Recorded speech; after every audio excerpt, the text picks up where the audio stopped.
only have 1 pick in the top 70. Miami's got 6 picks in the top 70 if they wanted to move up. The Wilds, I know you're so excited. Just a little contemporaneous history here. When Philly wanted to move up from 8 into the top 3, they had to trade the 8th pick, 2/3, another first, and a second. When Chicago wanted to move up from 3 to 2, just to move up 1 spot, they had to include the 3rd pick, obviously, along with 2/3 and a 4th. So the price it would cost New England to move into the top 5 would be absolutely enormous. But yeah, Wilds, of course they should want Tua Tagovailoa. I believe he's a future superstar. And if you can get him, Wilds, you go get him. I would be so happy if this happened. But I'd also be so happy for several quarterbacks. Like I brought this prop from my garage. I'm in the carrot top phase of my career now. So, Nick, well, this is what we do. This summer, in the fall, we enter something called the Snapper Derby. And what the Snapper Derby does is you have to catch the biggest snapper under a pound. And their snappers are like baby bluefish. And they're small, and they're headed south, and they are so small and vulnerable, they need to fatten up, and they'll bite at anything. You could put a little piece of squid on there. You could put this like a popper on there. Or if nothing else works, you can just throw the hook in there, and they will bite it. That is me. And I can't tell whether I'm biting a real story or just an old hook. Because here's my dream Patriots depth chart at this point. And check in because it changes every 12 hours when I see a Photoshop on Twitter. Number 5, Jalen Hurts. I absolutely love him. The Saban connection, perfect. Number 4, Stidham, Hoyer. I don't even know if they did one of those wrestling things where they just put the same jersey in a different guy like the Killer Bees used to do. I don't know. I don't think I'd be able to tell the difference. Number 3, Tom Brady pulls a Bill Belichick with the Jets and comes back. It's happened before. Just saying. Happened with Josh McDaniels a little bit with the Colts. Number 2, Tua. I'm happy to move him to number 1, but right now I still have my heart set on Cam, mostly because the Cam Photoshops are more advanced at this point than the Tua Photoshops. If this afternoon the Tua Photoshops move up, I'm moving Tua to number 1, Jenna. So I don't know what I'm doing. I will bite any hook that someone throws out there in the media. So maybe, Jenna, Coach can calm me down or fire me up. I'm not even sure what we're going for in the show. I don't know if either of those are even possible at this point. But Coach, let me just reset for a second. 2 questions for you. 1, how hard is it for a team to move up, like the Patriots are at 23, into the top 5 in order to get a guy like Tua? And is Tua even a good fit for the New England Patriots in that system? Can you tackle both those questions for me? First of all, I want to just thank Kevin for his carrot top reference. You don't get a lot of those these days, so that was good. In terms of it being a fit, it could be a really good fit, and the relationship with Nick Saban helps them get good information in terms of where he is physically, what he's like as a player, and in this environment where you can't spend time with the players, having sound information on an investment like that is the most important thing you could have.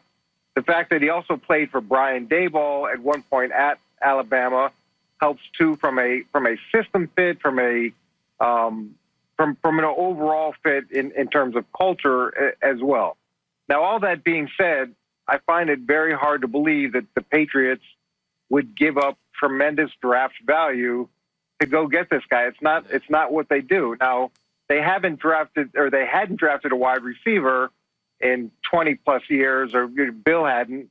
And they changed that last year. So it's not impossible, but it's not really what they do. They're in the business of trading back more than trading up. And you even see the players that they've gone and replaced Tom Brady with have been lower value guys. It's hard to think that they would give up what they need to give up in order to move up and try to get Tua. So here's, though, Coach, is my favorite part of the Patriots quarterback palace intrigue at this point.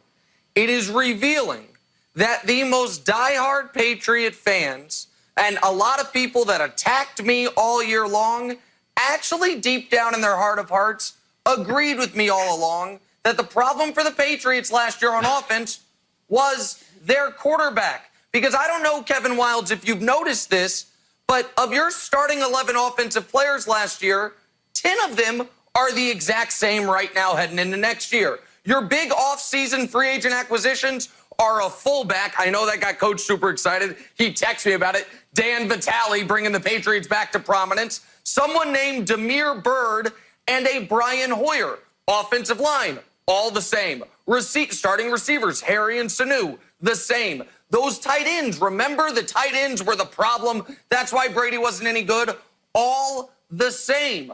But all of a sudden, you plug in a real live quarterback like Cam Newton, who, by the way, you had above Tom Brady in your dream quarterback depth chart. You feel good. You plug in a rookie quarterback coming off a broken hip.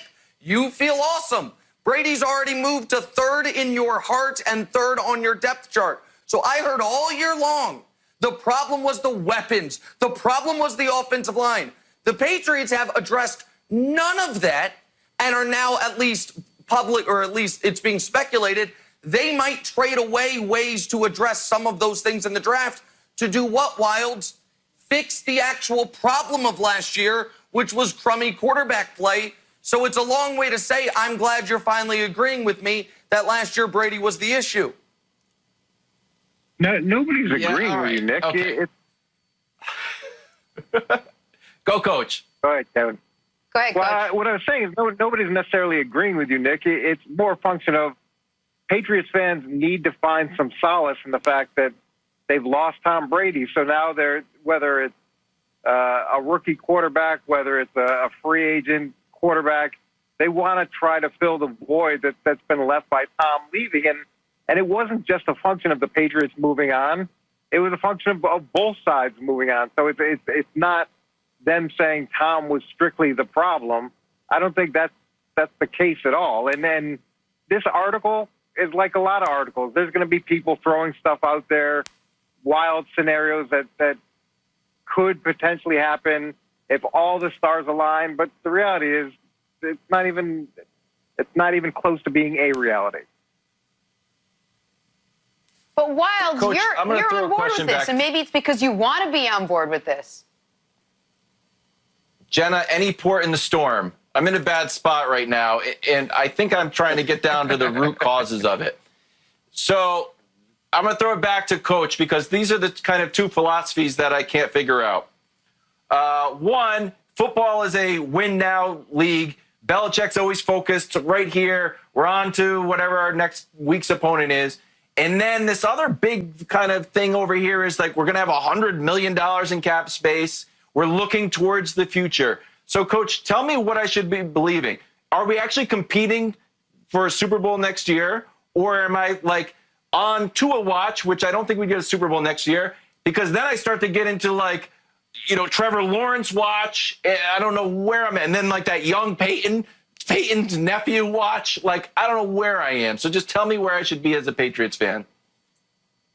Well, look, the great organizations do both. They plan for the future and they try to win right now. And then that's what's made New England a great organization. They're not going to mortgage the future to just win this season, but they're going to do everything they can year in and year out to be competitive. And it's worked. So you can't see the two as being mutually exclusive. You've got to look at it as being a huge benefit that Bill has the ability to navigate through each of those scenarios. Can I say something about this, Jenna? What's the other element to this story? Why are people discussing the Patriots even being able, Jenna, to move into the top 5? What's the team that's being speculated they could work with here, Jenna? So I'm glad you asked. And the reason is there's a lot of front office folk who are tied to New England. Bob Quinn, their general manager, obviously Matt Patricia, their head coach. I know Patricia and Bill Belichick are rumored to still vacation together. There's this crazy rumor out there that if things don't work out for them, that this is a must-win year season for those guys, for Quinn and Patricia, that they could eventually rejoin Belichick on his staff. And then obviously you have the connection between Saban and Tua. It seems like it's more than just do they have the capital to move up to number 5. There are a lot of other issues in place, Nick. Right, well, exactly. That to move up into the top 5 ahead of Miami, trade with Detroit. That's the team you're talking about. A team since Bob Quinn, after spending 15 years in New England, he's made 7 trades with the Patriots. Matt Patricia, you mentioned it. They supposedly, he and Belichick still vacation together. And I think folks see that and they say, well, of course, that's ridiculous. No team is going to cut their former employer or where they have some loyalties a break in a trade. The only way New England could actually move it into number 3 is if that is exactly what happened.